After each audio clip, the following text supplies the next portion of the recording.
Growing weary of running from room to room, practicing one-tooth insurance-driven dentistry? Then stay tuned for the latest episode of the Lionhearted, where Dr. Stephen Rasner will hand you the blueprint for what many call the gold standard of general practice dentistry. Hi everyone, Dr. Steve Rasner back here with the Lionhearted, another episode. So let's see what we're going to do today. I want to tell you early on what this episode is going to be about. I'm really going to cover three things, one of which I've never covered before, and that one's kind of an experiment to see if it flies. So the first thing I'm going to talk about is tying up loose ends from the last two podcasts that addressed how to establish trust with this new patient that's in your operatory chair while you're doing case presentations. So that's a big deal. And look, I don't know how they came off to you, but I thought they were incredibly important and a part of my everyday existence and responsible for a lot of my long-term success. But I left the last podcast on talking about how do we present it to a patient that's going to come to the end of their dentition, that they really have to make a choice now. Are they going to go into a denture? Are they going to go into an implant retain prostheses? And I didn't really get into specifics, by the way, at this point, because I want to see your responses to those podcasts before I invest in that time. I didn't get into the different types of prostheses I personally use and recommend. You know, do I do all on four? Do I do teeth in a day? And I'm not a big advocate of that. And that doesn't make me right, by the way. Remember, all this stuff comes from one clinician's approach to his profession. That's what you're tuning into.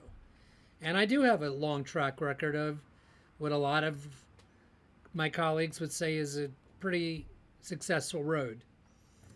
But it's still just my opinion. And I think what resonates to lots of you is, you know, I am in what probably would be classified as very average America. Like lots of us. I'm not in Beverly Hills. I'm not in Manhattan, Chicago, Atlanta. I'm in a rural area about 50 minutes south of Philadelphia. And I have a lot of challenges, and I have a lot of advantages too, by the way. You know, I can advertise on the radio down here, for example, that I could never really do in the Philadelphia metro area because it was cost prohibitive. So there's a lot of things, I'll get into that perhaps if you ask me to, and what I would do in 2019 or 20 for marketing. I can tell you this right up front, totally depends, in my opinion, on where you're located. In other words, what works for me may not work in Manhattan or Philadelphia. And even what works, I'm pretty opinionated. And the reason I am is because I've tried so many things that dramatically failed. And some of them cost me a lot of money. One cost me $50,000, a TV shot. Really well done. And I got nothing out of it. I mean, literally nothing out of it. Another was an ESPN radio 6-week thing I did. It cost me $20,000. Zippo. But I can tell you this.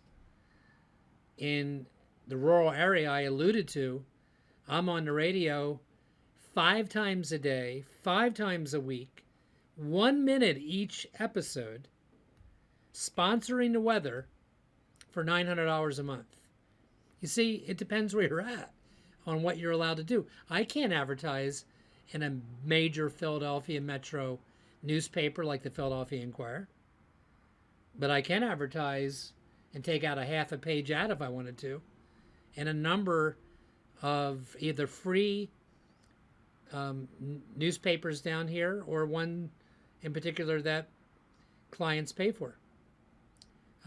So if nothing else, I'm pretty sure all of you know by now that I'm gut-wrenching honest about my experiences, and I really have no agenda other than getting feedback from you, and that it's helping one of you tremendously. One of you hit me with an email, I don't know, whoever you, if you're listening, a couple months ago, that you said, quote unquote, hey, this stuff really works. I just got my first $29,000 case.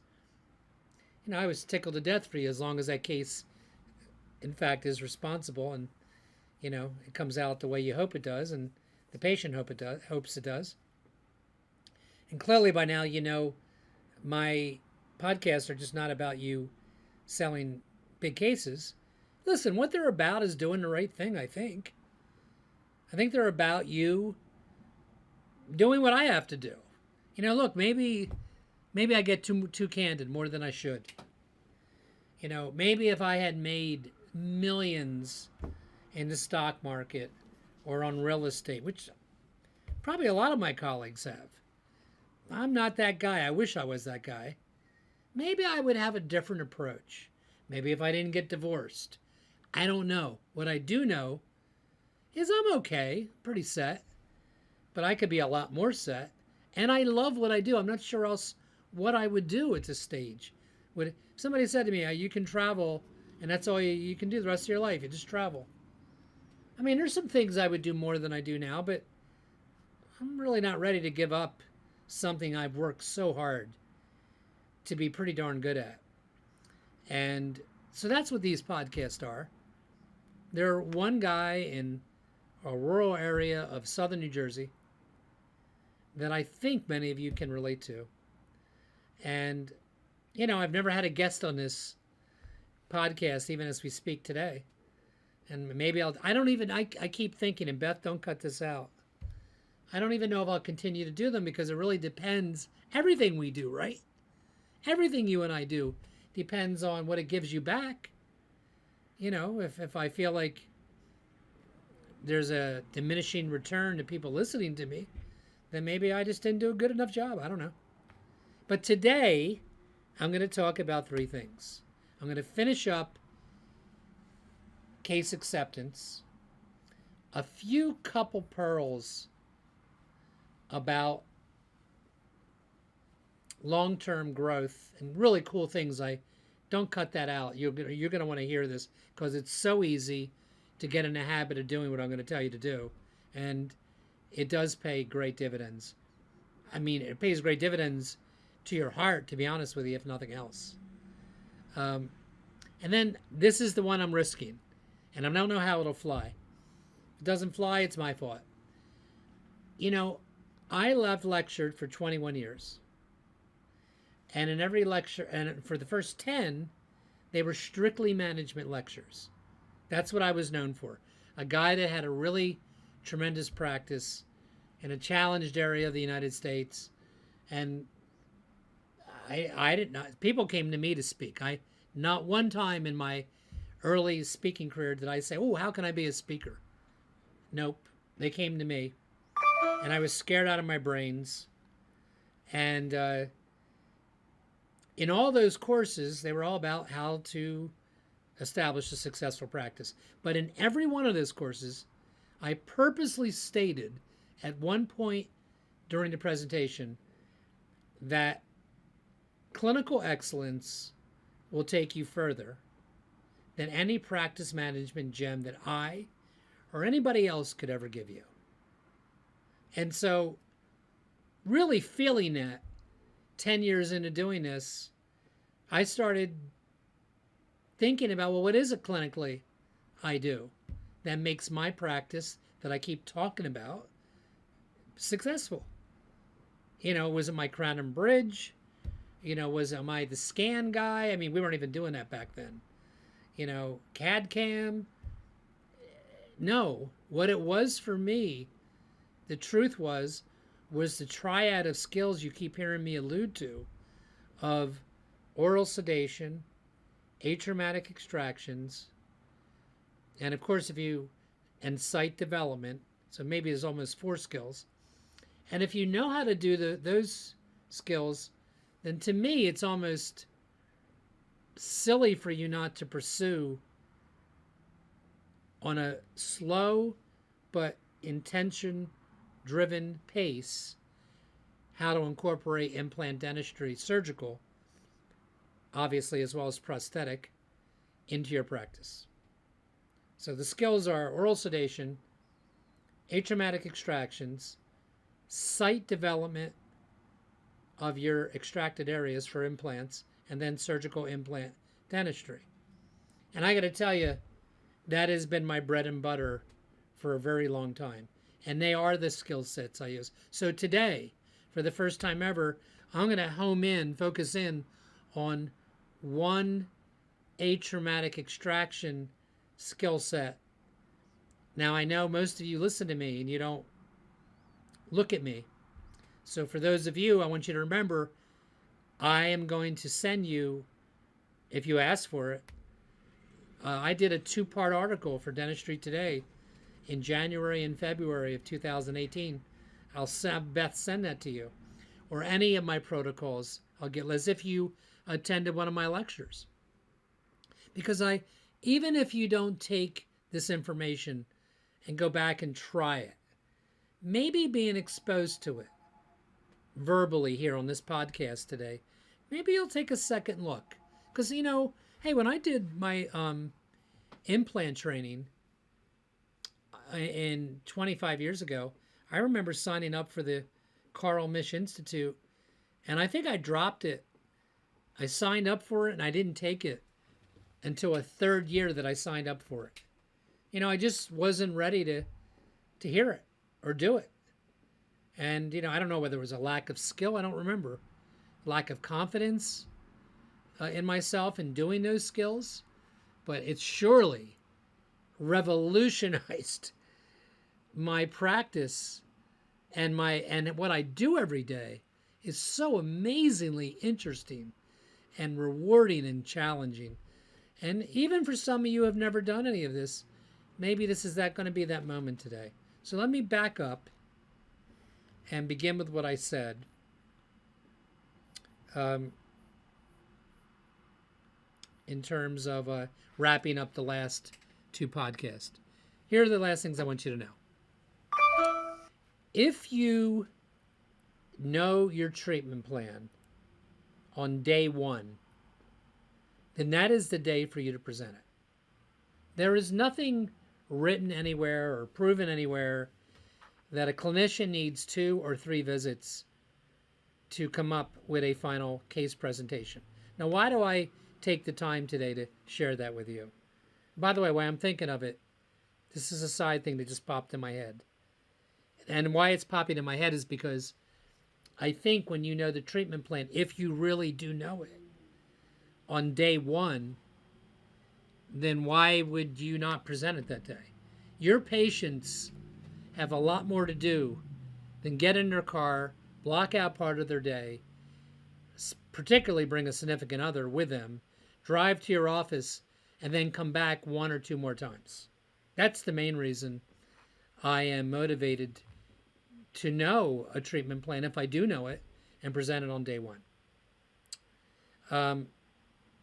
So that's the first thing I want. And now look, here's what comes to my mind. I had a patient come in yesterday. It was Thursday. And he broke off number 10. My European colleagues, I believe it's 1-2. Excuse me, it was number 7. 1-2. And it was broken to the gingival margin.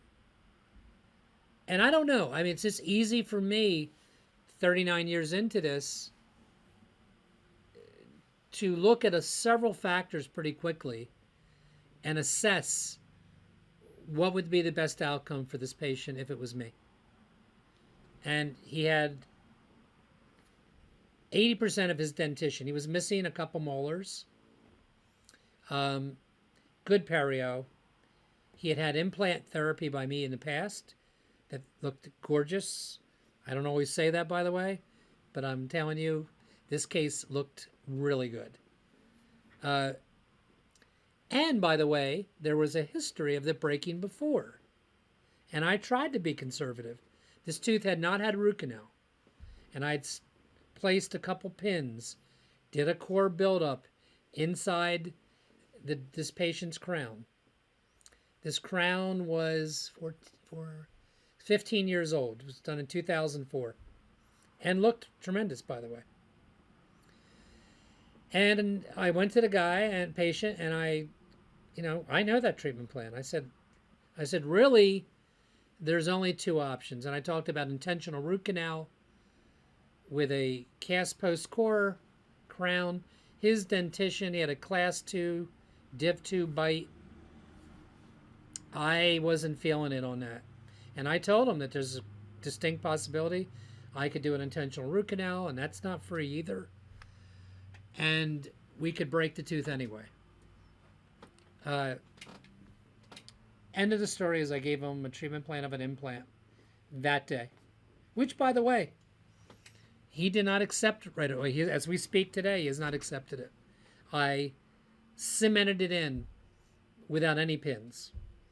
And so that's a clear example.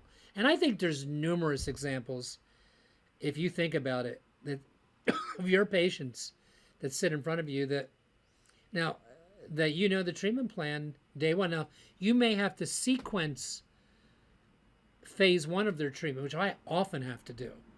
So what does that even mean? Sometimes we can't sequence treatment. You have a patient that's a collapsed posterior bite collapse, and you have to open up their vertical, and it's pretty hard to do half of an arch and not the other half. I mean, obviously you can't do that. A patient, so let's review the ones that I can do. A patient that I have to read further their CT scans. Do I need a sinus lift? I can't evaluate that in minutes. And my initial exam can run anywhere from 45 to 60 minutes. Sometimes I need modeled models. I get all that. I'm just saying I often don't. And that's well over 50%. And this would be especially true for a patient of yours that's been a patient of record that has a specific problem. Or sometimes it's not the case because maybe they've never bought into really high-end quality dentistry. I mean, we all have patients that have never had a crown before and have 7 surface amalgams in their mouth that maybe you inherited this patient from your practice that you bought. And now they're frustrated or they're motivated. So maybe we begin to do the process of what would benefit them the most. Hopefully, but the most. Hopefully would be quadrant dentistry. And you'd start. And I did that for years in the 90s. And I'm simplifying this right now and talking about patients assuming they have decent perio and qualities like this. Okay. The next thing I want to talk about is the coming up for air protocol. And this is an important one. This is for long-term success. And it means that you now see this patient that made a commitment to you, your office, financially, time-wise, and they may have invested in their oral health for the first time significantly the last time they saw you. So this may be the patient I just alluded to that went to a mom and pop dentist and never had anything done, never had full coverage where he really needed full coverage. Maybe he had tooth replacement done and you hadn't done that before with this patient. If they return for recall, which hopefully they do, in 4 or 6 months, and they broke something, and that's something, let's say, is a large amalgam with a sharp edge. Look, again, this is one doctor's opinion, and this is how I roll, for a lack of a better way to say it. I will say to that patient, if it's clean and doesn't have decay, I'll say, you know what? I know you just made a serious investment in your oral health. And by the way, that side of your mouth looks amazing. And I know it's a hard thing for you to do. I know I'm not the only bill you have. And I'm going to tell you, if you want me to, I'm going to smooth it off so it's not a sharp edge. Sometimes I'll place a temporary resto like IRM in there and tell them it may or may not last. And I'll tell them that. I said, I'm not going anywhere. I'm going to be here in 4 months. In 4 years, I'm going to be here for a while. And if we have to deal with it between your now and your next time you're in for a recall, I'll be here to do it. But I don't, want you to, feel compelled that now you got to spend more money. And you do. You're going to end up crowning this tooth. It's exactly how I say it. Sometimes all your patients, all of them are going to appreciate that attitude. Some of them may say to you, right, it'll shock you.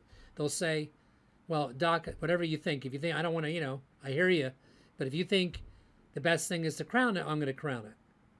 Well, that's a statement and a testimonial that they now believe in you. And they're taking a big leap because they just invested in you. I hope this is coming across as authentic as I'm feeling it right now. But that's what I do. I try, for a lack of a better way to say this to you, cut them a break if I can cut them a break. Okay.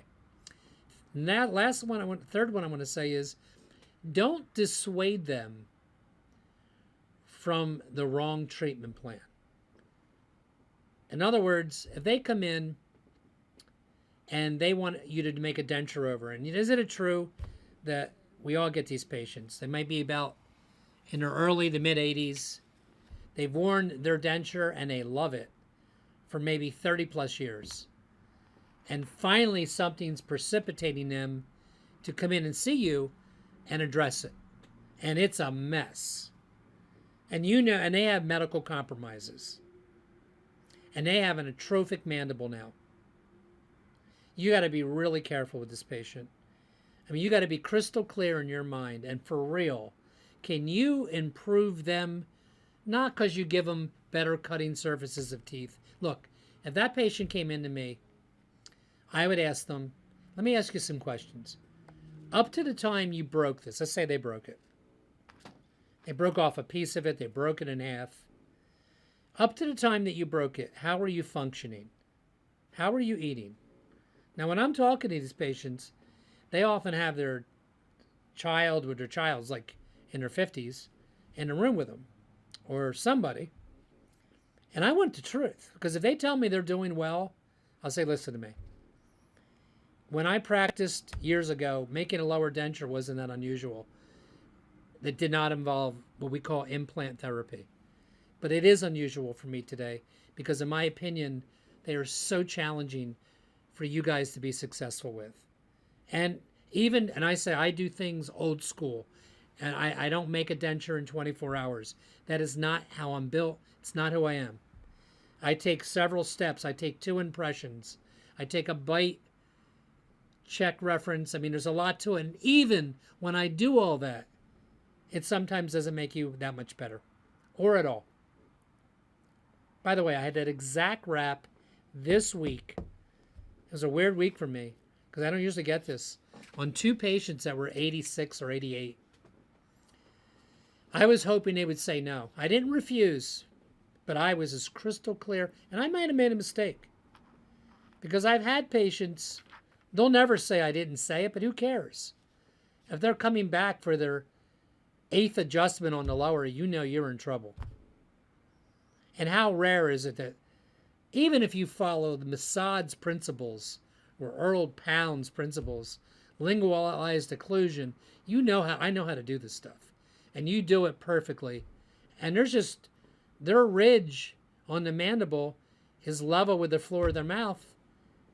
It's pretty dire circumstances. So don't hesitate and take advantage of the moment and say, look,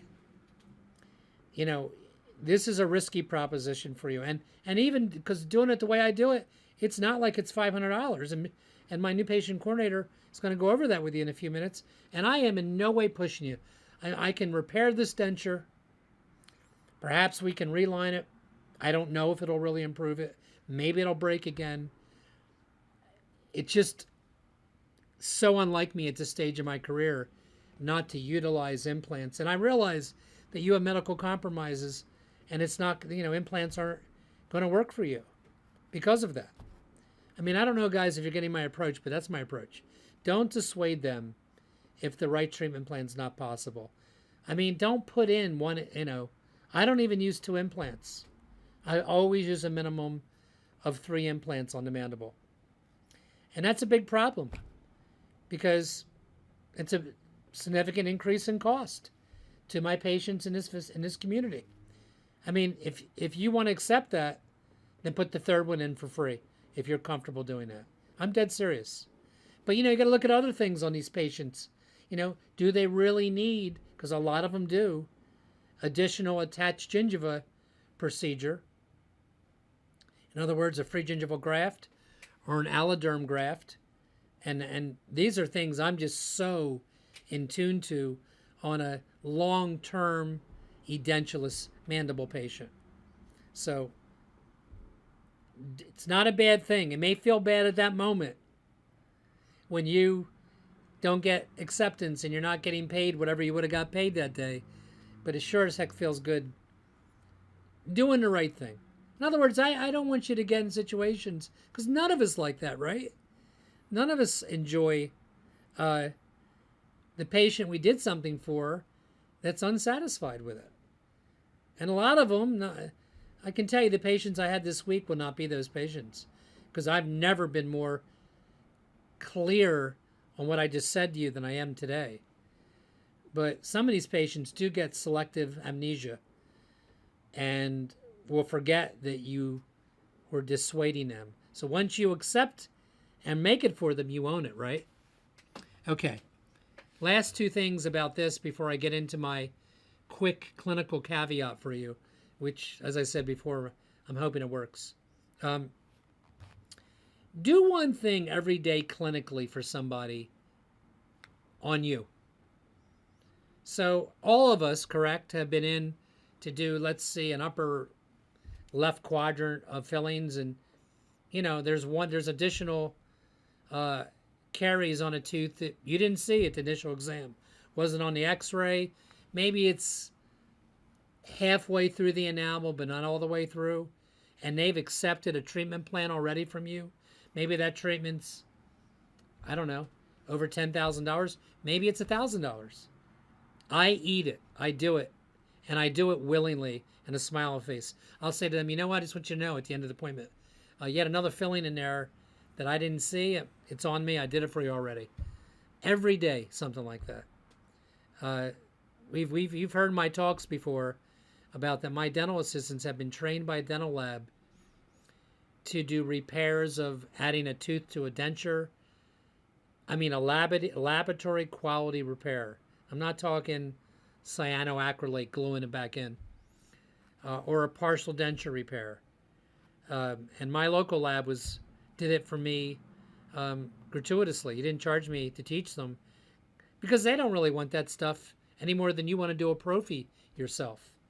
They want to do the bread and butter or what they make money on. So every day do something clinically for somebody. I do. And it feels good.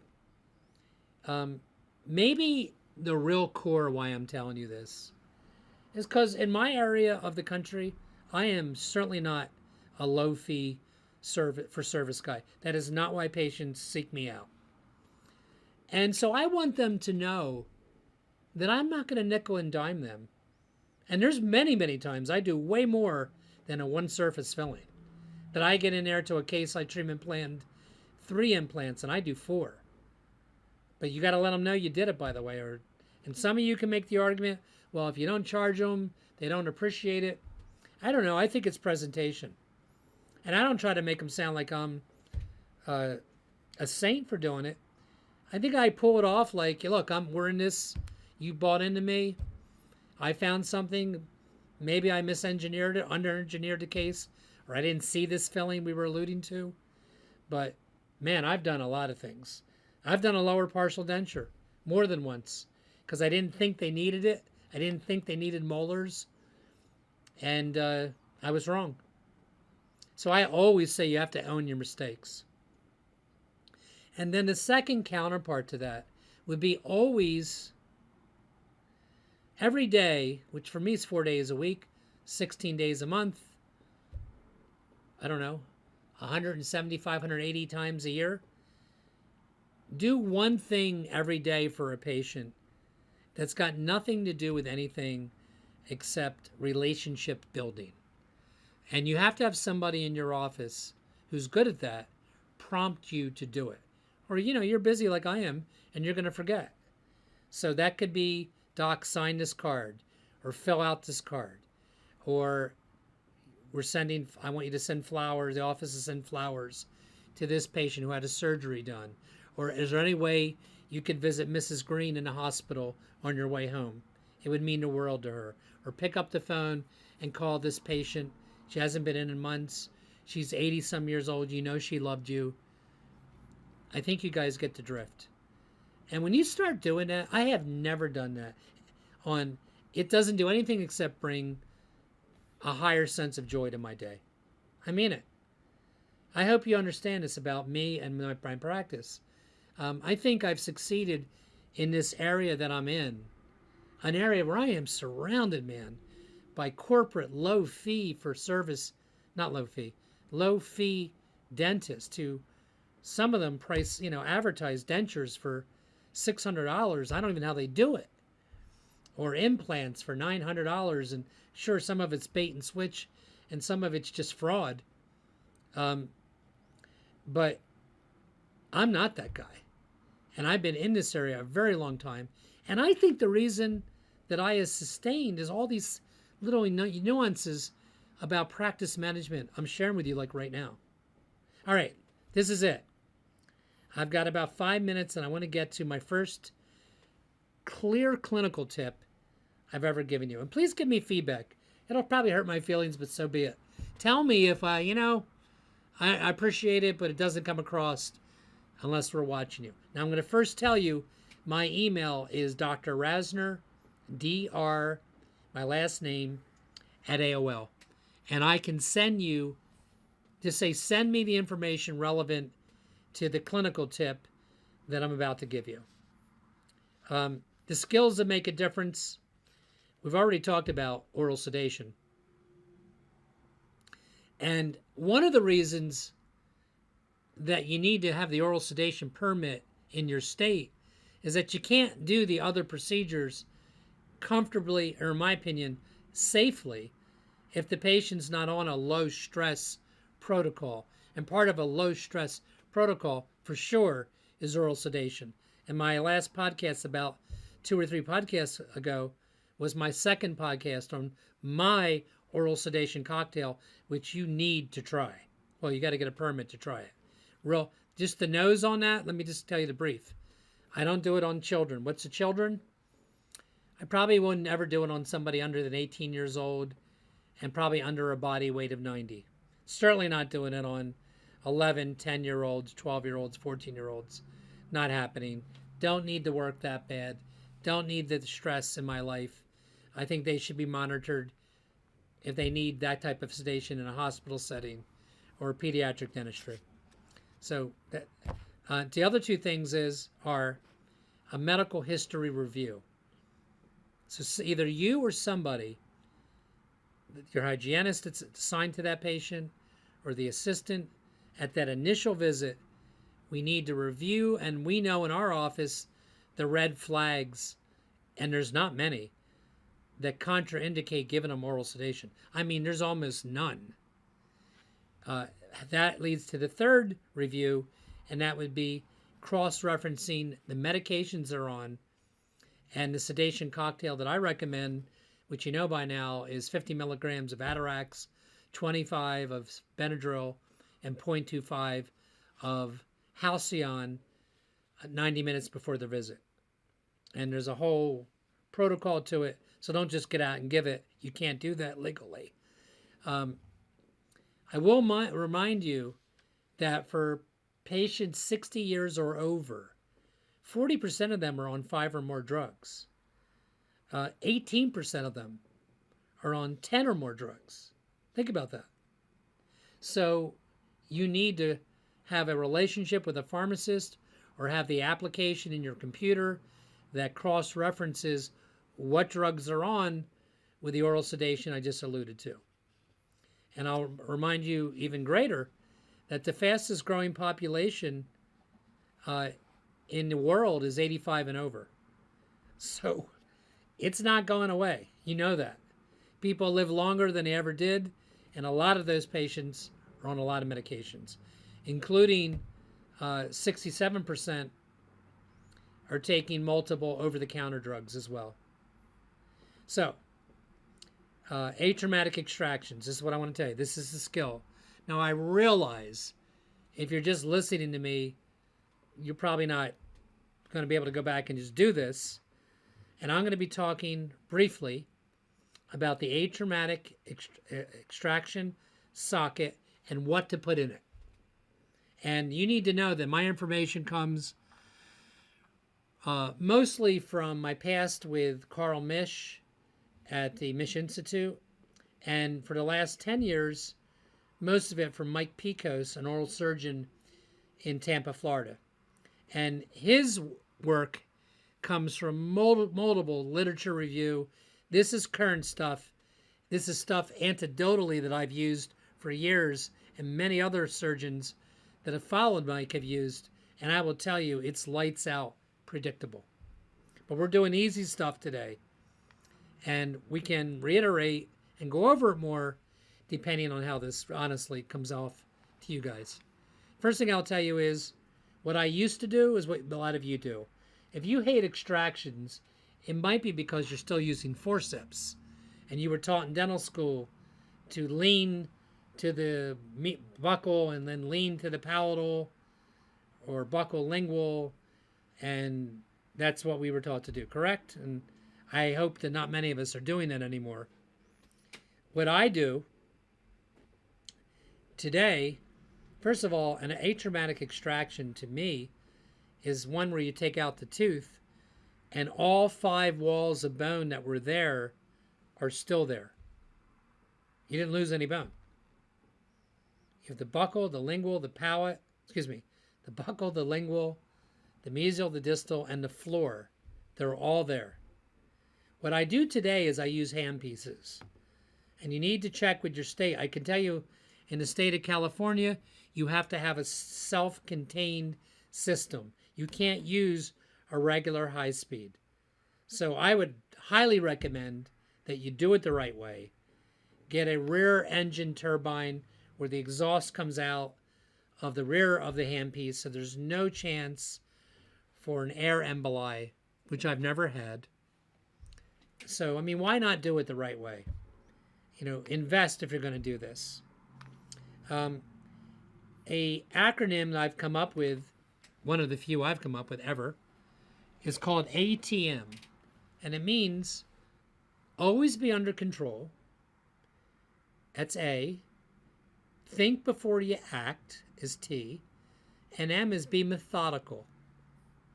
So the 5 areas that you have to take any tooth out. By the way, I'm excluding wisdom teeth. I wouldn't recommend you take wisdom teeth out, even if you're phenomenal at it, I guess. For most of us, I'll say. Because the returns on the procedure are just not high enough. And there's too much potential morbidity, either through bleeding or paresthesias, and between the second and third molars, obviously, particularly mandibular second and third molars. So, the needed armamentarium is, and you're going to write to me and say, send me the information relative to atraumatic extractions, and I will send everything to you. I just want you to hear it for a second. So I want you to picture this. Whether it's a molar that's broken to the gingival margin, whether it's a big molar not broken, but decayed, and the patient's a bruxer, whether it's full mouth extractions, everything I'm going to give you, we use the same steps. And these steps are, we use Burs. Now, I'm not going to go over the Burs in detail right now. You just asked me to send them to you. And one's a diamond that I took from learning from Dennis Tarnow, the legend periodontist in New York City. And that's a very thin diamond by Rasner. And it allows you to get in very tight quarters, like in interior teeth, without And what you're going to do with this burr is you're going to hug the root of the tooth you're on the mesial and distal only. You're never going to touch buccal or palatal bone. And you're going to create what I call a trough. You're going to take this burr and create a trough by using the width of the burr, which is very thin, right along the mesial and the distal of this tooth. And if it's a molar, the first thing you're going to do, or any tooth that's has a clinical crown, is you're going to decarnate the tooth first. You're going to literally cut off the crown of the tooth, and all of a sudden, vision becomes much easier, and you can see the roots, and you can follow the roots. And there's two burrs I use, the one I just told you, and then there's an SS White rounded Fisher burr that I use. So imagine I cut off the clinical crown first, I then trough the roots, and then here's the clincher. I use the phenomenon, the biomechanical phenomenon that's associated with teeth called creep. And creep means the effect on the periodontal ligament and the surrounding bone when you put pressure on it. We all know, listen, did you ever have a tooth that you had a real hard time getting out with a forceps? Which I don't want you to use forceps. I want you to take the whole tooth out with elevators. And today, you have more elevators than ever. Remember, I have an article from 2018. You'll get it if you ask me to send this to you. And it was 2 parts, January and February, Dentistry Today. And so we don't even really use forceps. But today you have more elevator angles than we've ever had in my career that make using them just a joy. And then, so the burrs are creating these small trenches or troughs to insert the elevators that you have at your disposal. Did you ever have a tooth that you tried to get out with a forceps and you just struggled and struggled? You moved it left, you moved it right, you had to take a break, you came back, and the tooth was loose. That is a direct, and you're like, oh my God, thank you, God. That is a direct result of creep. And I'm just telling you, you're going to employ that biomechanical principle on purpose. And you always torque the tooth away from the buccal plate. And that's easy for you to figure out. Just imagine putting a elevator, and obviously you're going to go from small elevators to larger elevators as needed, depending if you're in an anterior tooth or a posterior tooth. You're also going to section your molars. You're going to section a mandibular molar, mesial-distally, and you're going to section the mesobuccal, the distal buccal, and the palatal root on an upper molar. And I know to you right now, this may sound like a lot of work. If you follow the steps I'm telling you, if you just tried it on one tooth, you are going to be amazed. And it may open up for you this whole avenue of surgery that I've been on for 25 years. Because in the first 15 years of my career, I really did, random extractions like a lot of you. I got to tell you, first of all, it's the perfect complement if you're going to sedate patients. And it really doesn't have to alienate you from your oral surgeon or your periodontist, because you can take this in baby steps, which I always recommend you do, whether you're listening to me or another clinician. I mean, imagine my schedule next week. I don't know it offhand, but I assure you, I'm going to walk in on Monday, and there'll be at least 2 out of 5 patients. It's probably all I have.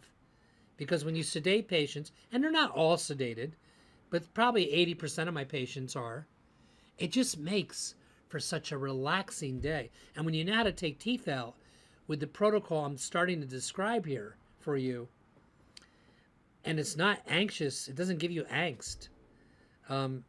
It's just it just makes for an amazing day. I got to tell you. Now, one more thing. And I realize, trust me, I realize I am testing this principle on this podcast. I realize I haven't taught you detail. I'm giving you general guidelines right now. Don't you want to know what to put in a 5-wall socket, an atraumatic socket left over? I would want to know that. Here's what you put in it. You put in mineralized cortical and cancellous chips, a mixture of 50-50.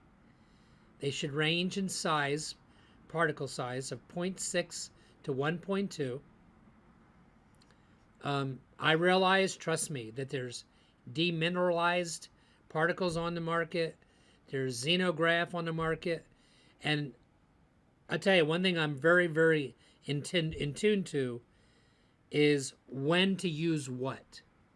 And if you want to know that, please write to me or give us feedback in this podcast, because maybe I'm wrong. Maybe I shouldn't do this verbally. I don't know. I just want to start giving you things and even demonstrating, because some of you probably are watching, how to do this with models that I have, because I go all over the United States and I teach these courses.